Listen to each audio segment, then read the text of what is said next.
반갑습니다.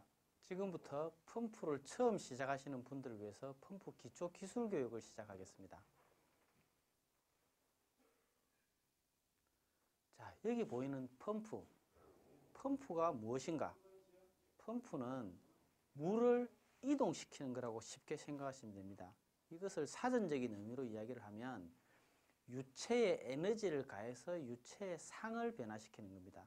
그게 나타나는 결과가 여러분이 가장 쉽게 볼 수 있는 게 물을 이동시켜서 사용하시는 분이 물을 쉽게 편리하게 사용할 수 있도록 만들어주는 것이 펌프입니다. 여기 보이는 제품이 가장 대표적으로 사용되고 있는 펌프로 단단 원심 볼류트 펌프라고 합니다. 이 펌프가 어떻게 작동되는지를 지금부터 간단하게 설명을 드리겠습니다. 그 제품의 단면을 쳐다보시면 단면에 유체에 에너지를 가하는 임펠러라는 부품이 있습니다. 그래서 이 임펠러라는 부품이 유체에 에너지를 가하게 되고 그 다음에 이 임펠러에다가 회전을 하는 에너지를 전달해 주는 것을 힘을 전달해 주는 게 이 샤프트입니다. 그래서 이 샤프트를 통해서 에너지를 전달해 주고 그럼 이 샤프트를 흔들리고 움직이는 것을 막아주기 위해서 두 개의 베어링을 설치를 합니다. 그리고 그 베어링을 다시 잡아주기 위해서 고정을 하기 위해서 베어링 하우징이라는 부품이 들어가고 그 다음에 이 베어링은 이물질에 취약하기 때문에 그 이물질이 들어가는 것을 막아주기 위해서 베어링 카바라는 부품을 씁니다. 그리고 이 임펠러를 통해서 물이 들어와서 나가는 것을 가이드 해주는 부품을 펌프 하우징이라고 합니다. 그리고 그 펌프 하우징과 베어링 하우징의 위치를 잡아주고 밀봉을 시켜주기 위해서 백카바라는 부품을 사용하게 됩니다. 그러면 여기서 필연적으로 회전을 하고 있는 물체와 고정이 되어 있는 물체 사이는 만나는 점이 생깁니다. 그 위치가 이 공간이 그 두 가지가 만나는 자리입니다. 그래서 그 만나는 자리에서 회전과 고정된 물체가 만나기 때문에 필연적으로 공간이 생기게 됩니다. 그럼 그 공간으로 여기 들어왔던 물이 새게 됩니다. 그래서 그 새는 걸 막아주기 위해서 메카니컬 실이라는 부품을 여기다가 적용해서 사용하게 됩니다. 그래서 기본적으로 가장 대표적인 형태의 펌프의 종류는 이 제품이라고 보시면 각각의 부품들이 하는 역할들이 있고 그 역할들은 펌프가 어떤 타입을 쓰시더라도 똑같은 용도로 사용하는 부품을 적용하게 됩니다. 자, 그래서 유체에 에너지를 전달하는 임펠러라는 부품. 그래서 임펠러를 보시면 앞에 판과 뒤에 판, 그 사이에 블레이드라는 날개가 있습니다. 그래서 실제로 에너지를 전달하는 것은 요 안에 있는 요 날개가 물에다가 에너지를 전달하게 되는 겁니다. 그럼 에너지를 어떻게 전달하느냐? 그것을 우리가 말하는 원심력이라는 걸 사용하게 됩니다. 그러니까 원심력이 무엇인가 하면 비 오는 날 여러분이 우산을 펼쳐서 걸어갈 때 우산 위에 비가 떨어지게 됩니다. 근데 그 비가 떨어진 물을 우산을 회전을 시키면 그 회전력에 의해서 물이 사방으로 비산되는 것을 확인할 수 있습니다. 그래서 그 비산되게 만드는 그 에너지를 우리가 원심력이라고 하는 겁니다. 그래서 그 원심력을 이용해서 물에다가 에너지를 전달하게 됩니다. 그래서 아까 말씀드린 날개, 그 블레이드하고 물이 이 방향으로 인입이 돼서 그 블레이드에서 어떻게 물에다가 에너지를 가해가지고 물이 이송을 하게 만드는가를 이 그림으로 보여주는 겁니다. 그래서 각각의 물에다가 에너지를 가해서 이 화살표 방향으로 이 블레이드가 물을 밀어내는 겁니다. 그래서 그렇게 밀어내가지고 그 밀어낸 것들이 다 모여서 토출구 쪽으로 나가도록 만드는 것을 이 그림에서 보여주는 겁니다. 자, 그래서 임펠러가 있고 샤프트가 그 임펠러에 회전력을 전달하기 위해서 있고 베어링이 두 가지가 있습니다.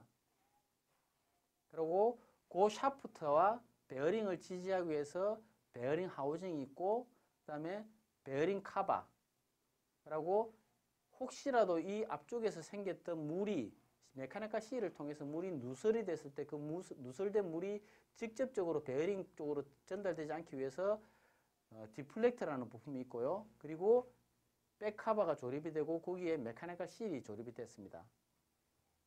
그 다음에 그 사이에 스페이스라는 부품이 있고 임펠러 기본적으로 고정하는 구조로 조립을 했고요.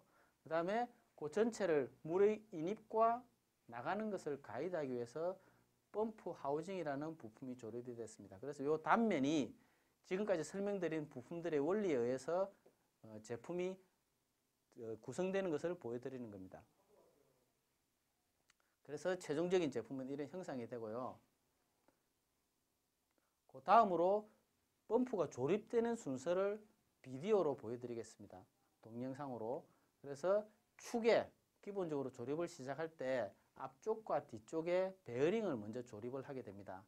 그래서 그 베어링 조립된 상태에서 베어링을 잡아주는 베어링 하우징을 이 축 방향과 일치돼서 조립을 하고, 아까 이물질이 들어가는 것을 막아주기 위한 베어링 카바를 앞쪽과 뒤쪽에다가 조립을 해서 막아주게 됩니다. 그리고 메카니컬 실이 누설됐을 때 그 누설이 직접적으로 전달되지 않도록 하기 위해서 디플렉터라는 부품을 쓰게 되고요. 그 다음에 전체적으로 밀봉 구조를 잡아주기 위해서 백카바라는 부품이 있습니다. 그리고 아까 말씀드린 메카니컬 실, 밀봉을 하기 위한 부품을 사용하게 되고요. 그 다음에 이 메카니컬 실과 임펠러 사이에 스페이스라는 부품을 씁니다. 그 다음에 임펠러를 조립을 합니다. 그리고 임펠러를 고정시키기 위해서 너트와 와셔를 조립을 하고요.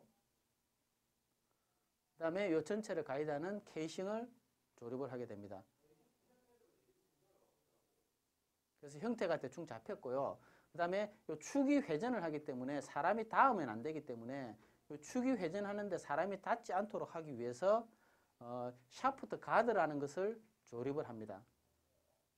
그래서 이 샤프트 가드가 사람이 축에다가 회전체에다가 닿지 못하도록 보호를 하는 거고요. 그 다음에 이 베어링 하우징을 지지하기 위해서 스포트를 조립을 합니다. 그래서 이 축이 회전을 하면서 임펠러가 따라 돌고 그 따라 돈 에너지가 물에다가 에너지를 가해서 물을 이송을 시키는 겁니다. 그 용도로 지금 이 제품의 설명을 보여드렸습니다.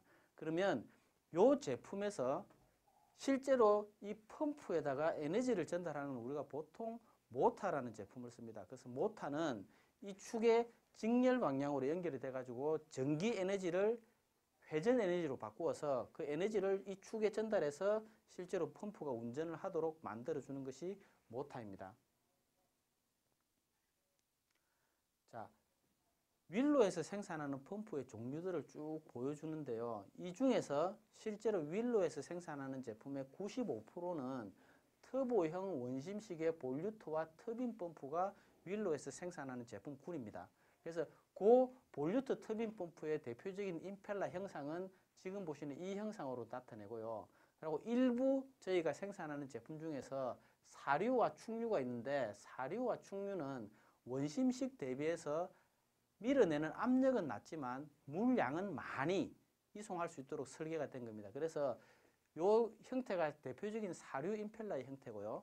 이 사류 임펠러의 형태는 원심식 대비해서 조금 더 많은 양의 물을 낮은 압력으로 밀어내기 위해서 설계가 된 거고요.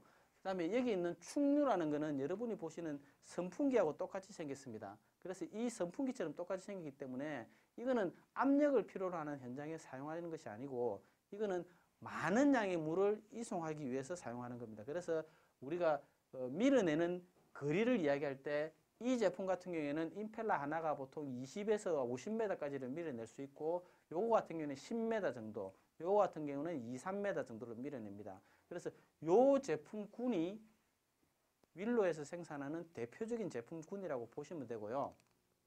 그 외에 스페셜한 펌프들, 용접형이나 특수형 펌프들 중에서 다이아프램이나 베인 펌프 이런 것들은 실제로 윌로에서도 생산을 하고 있는 제품군들입니다. 자, 그러면 펌프가 물을 이동을 하는 거라고 이야기를 했는데 그러면 도대체 물을 얼마만큼 이동하는가를 나타내주는 지표가 있어야 됩니다. 그래서 그것을 우리가 유량이라고 합니다. 유량.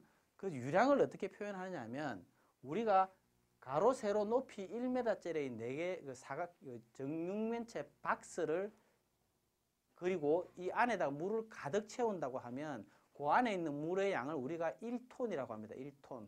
1톤은 1세제곱미터를 1톤이라고 합니다. 그래서 이 물의 양을 다른 장소로 이동을 시킵니다.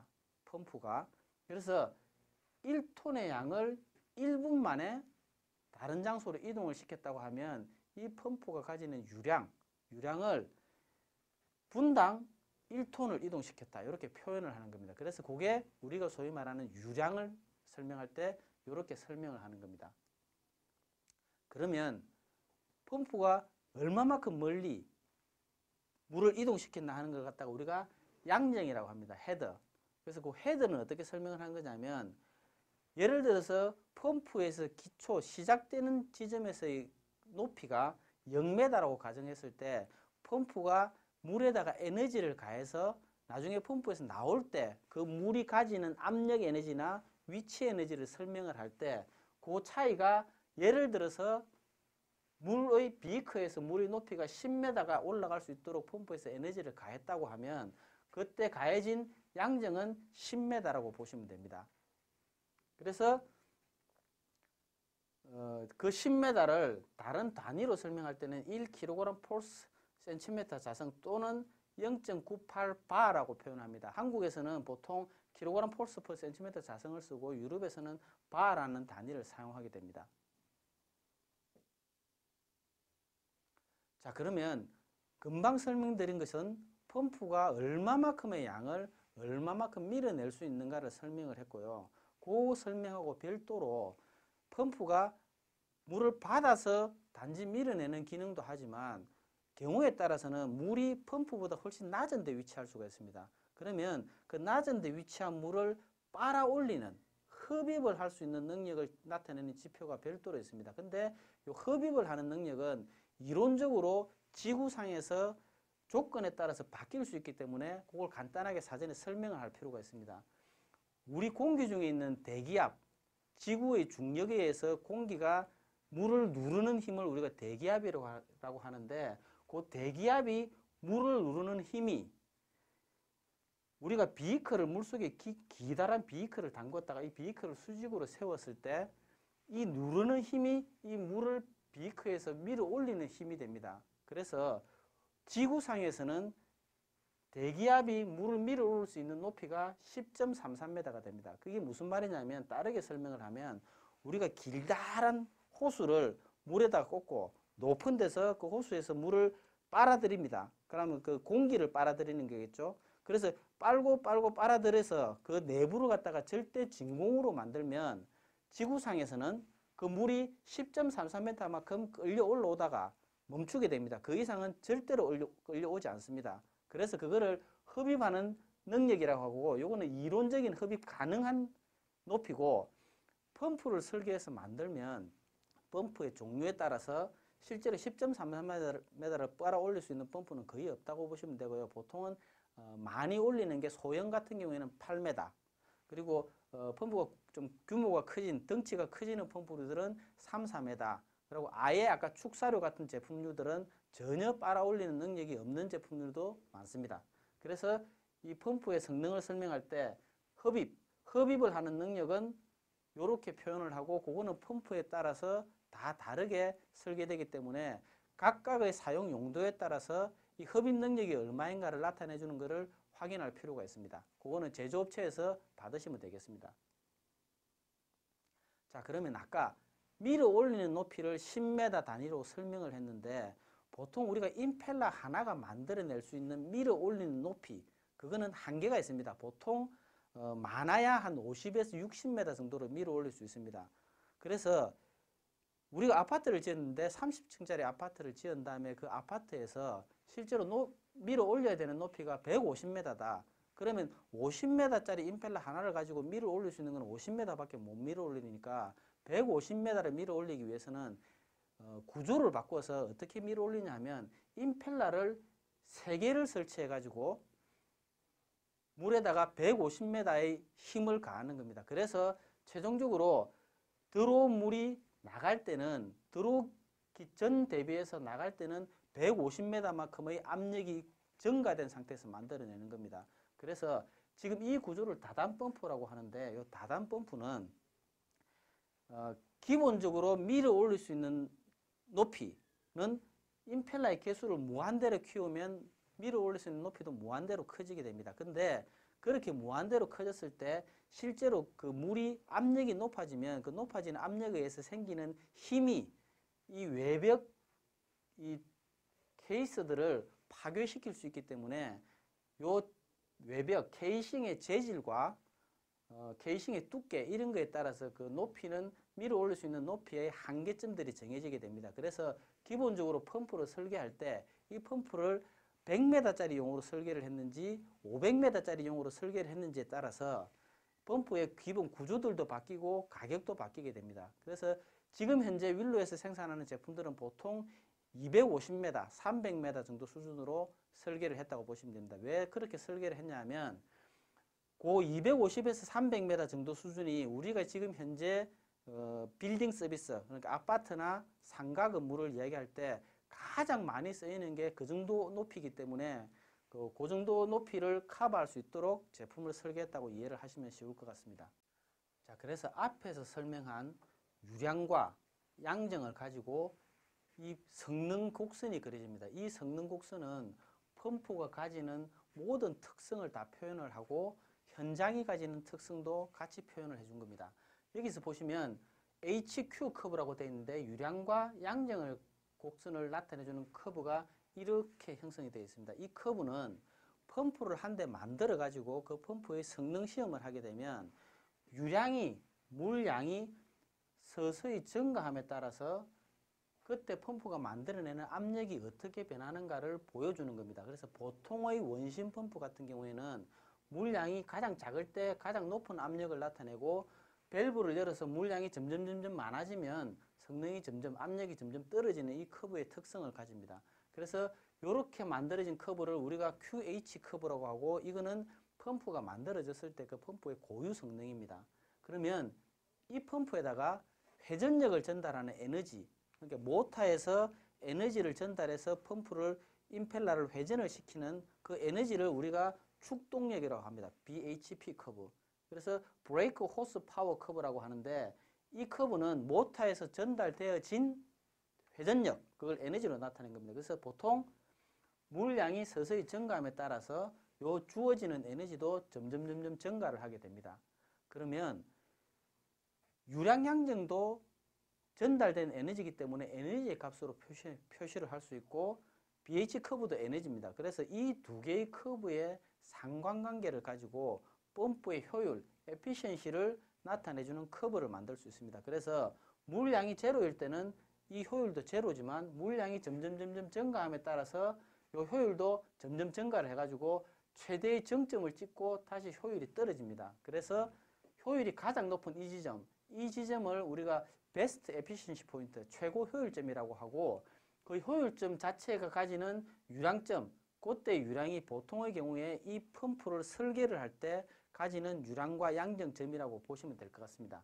그 다음에 시스템 헤드 커브라는 것은 어떤 거냐면 펌프가 설치되어 있는 현장, 어디에 설치됐든지 간에 그 현장에 따라서 그 현장이 가지는 흡입 조건, 토출 조건, 배관의 사이즈에 따른 손실 조건 같은 것들이 다 표현되어 있는 커브를 곡선을 우리가 시스템 헤드 커브라고 합니다. 그래서 이 커브도 물량이 서서히 증가함에 따라서 이 커브가 점점 올라가는 식으로 그려집니다. 그래서 이 커브는 현장에 따라서 커브가 별도로 다 달라지기 때문에 각 현장에 따라서 이 커브가 필요하면 다 그려놓을 필요가 있습니다.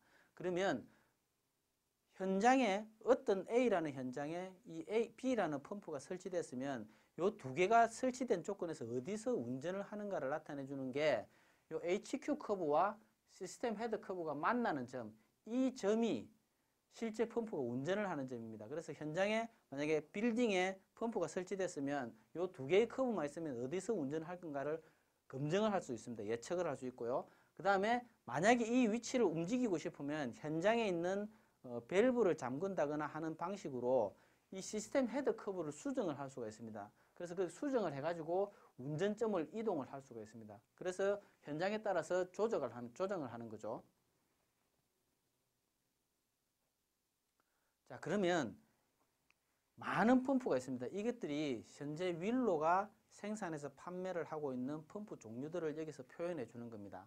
그래서 윌로 제품 같은 경우에는 크게 생활용과 산업용 제품으로 지금 현재는 구분을 하고 있습니다. 그래서 생활용 제품은 아주 작은 부분의 산업용과 가정용, 그리고 작은 수준의 농사용 같은 거를 다 공급하기 위해서 만드는 것을 우리가 생활용이라고 하고, 산업용은 큰 빌딩, 큰 아파트, 그리고 공장, 폐수 처리장 이런 데서 사용하도록 하는 것을 산업용으로 구분을 합니다.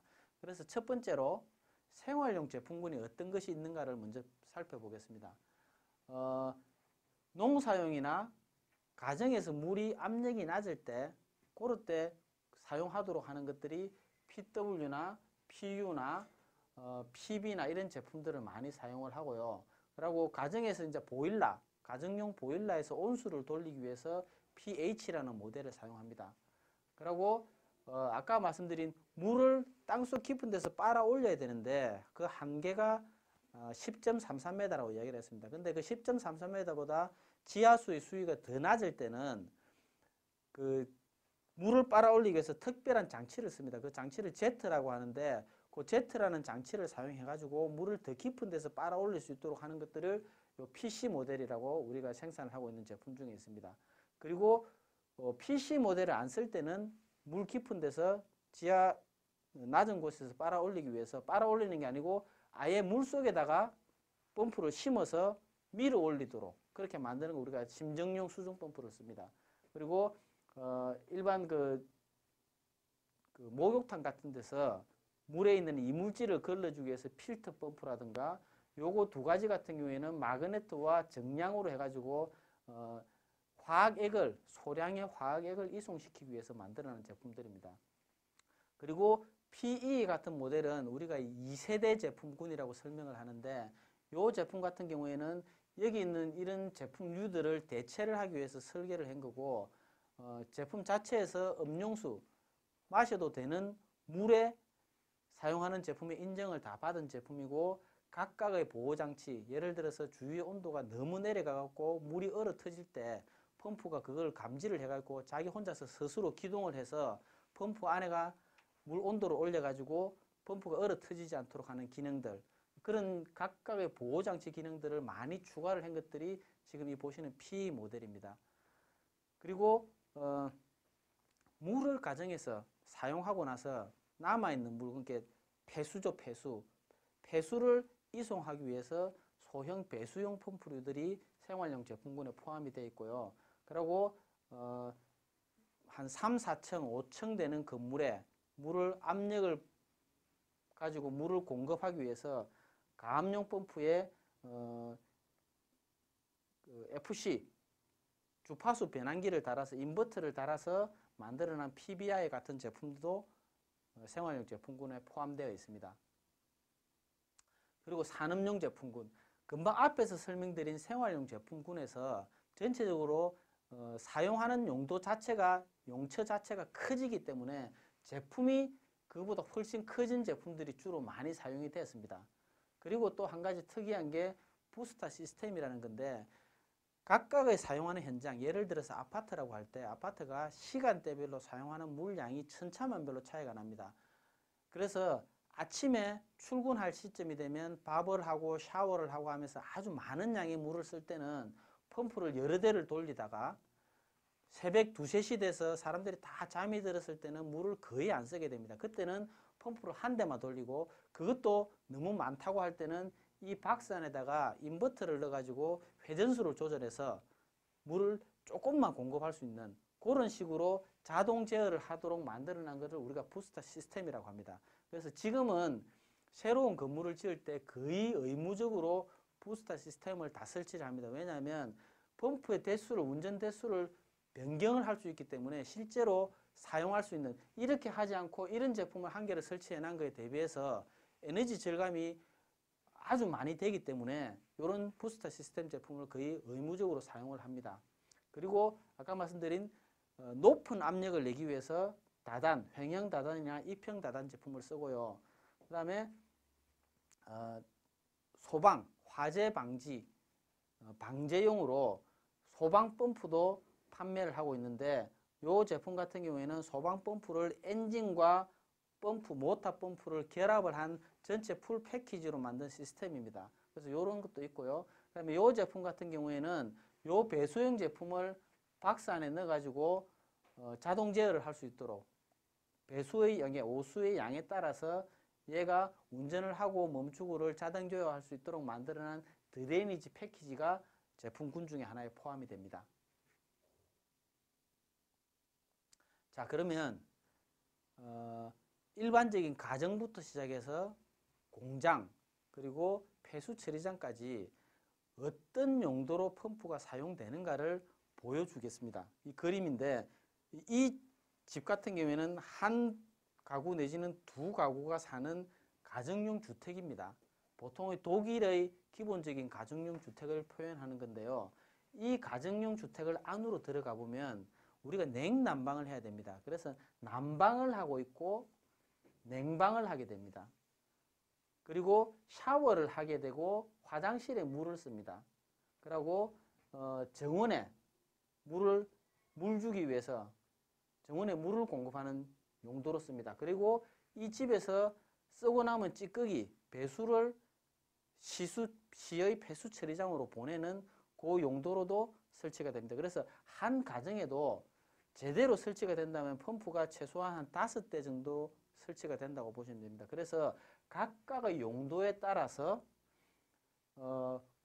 난방용이면 온수 순환용 펌프류들이 설치가 되고 냉방이면 냉방을 하면서 나오는 응축수가 있습니다. 그래서 그 응축수를 배수를 시키기 위해서 응축수 배수 펌프, 그 다음에 아까 폐수 같은 거를 시폐수 처리장으로 보내기 위해서 수중용 배수 펌프, 그리고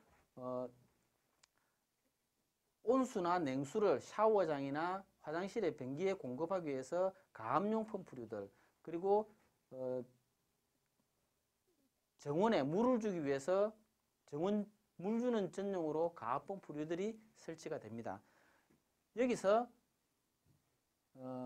상업용 빌딩, 지금 가정용보다 조금 커지죠. 커지는데 기본적으로 사용되는 제품류들은 거의 유사합니다. 단지 차이점은 제품의 사이즈가, 제품의 크기가 점점 커지는 거죠. 왜냐하면 사용하는 용처 자체가 점점 커지기 때문에. 그래서 동일하게 난방과 냉방, 화장실, 샤워장에서 나온 배수, 그리고 정원, 그리고 각 가정에서 나온 폐수를 시폐수 처리장으로 이송시키는 배수 펌프 같은 것들은 거의 유사하게 적용을 하게 됩니다.